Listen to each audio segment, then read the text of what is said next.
NGT के बाद जरा जब मौसम की बात हो रही है तो उससे पहले कि हम मौसम पर आए, आपको जरा दिल्ली से एक और बड़ी खबर से भी बाखबर करें। और यह मामला है कश्मीरी पंडित माइग्रेंटों का, जिनका मामला सुप्रीम कोर्ट के अंदर था। और सुप्रीम कोर्ट के अंदर उनकी यह गुहार थी कि 1989 और 90s के दौरान जो कश्मीरी पंडित मारे गए हैं उनके लिए एक जुडिशियल इंक्वायरी ऑर्डर की जाए और यह पता लगाया जाए कि कितने एफआईआर हुए, कितने लोगों को सजा मिली और क्या कुछ हुकूमत की तरफ से किया गया है। क्यूरेट पिटीशन जो है ये दायर की गई थी और कल सुप्रीम कोर्ट के 3 जज साहिबान ने, जिनमें खुद चीफ जस्टिस डीवाई चंद्रचूड़ साहब थे और दीगर 2 जज साहिबान थे जिनमें जस्टिस एसके कौल साहब और जस्टिस एसए नजीर साहब मौजूद थे, तीनों जज मासूफों ने इस क्यूरेट पिटीशन को मुस्तरद कर दिया,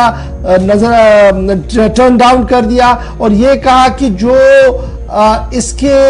पस मंजर में बातें लिखी गई हैं, कही गई हैं, ये वक्त बहुत चला गया है, इसमें अब कोई भी चीज नहीं हो सकती है। कश्मीरी पंडित की तंजीम रूट्स इन कश्मीर की तरफ से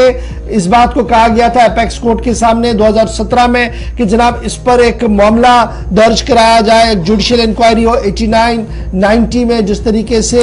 एक मुनज़्ज़म साजिश के तहत कश्मीरी पंडितों का कत्लेआम हुआ, उनको घर बार छोड़कर जाना पड़ा, उसके बाद उन्होंने 97 तक और 98 तक भी इस मामले को लेने की कोशिश की, लेकिन 17 में भी इस मामले पर कोई बात नहीं हुई। और आज जब क्यूरेट पिटीशन सुप्रीम कोर्ट के सामने आई तो क्यूरेट पिटीशन को भी रद्द कर दिया है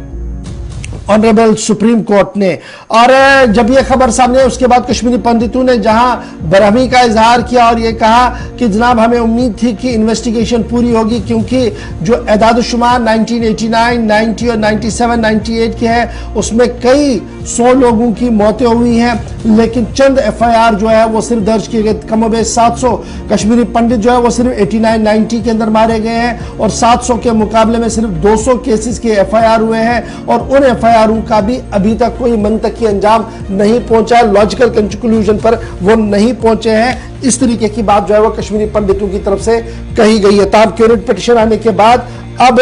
दूसरा कौन सा ऑप्शन है, शायद कोई ऑप्शन सुप्रीम कोर्ट के पास अब नहीं है।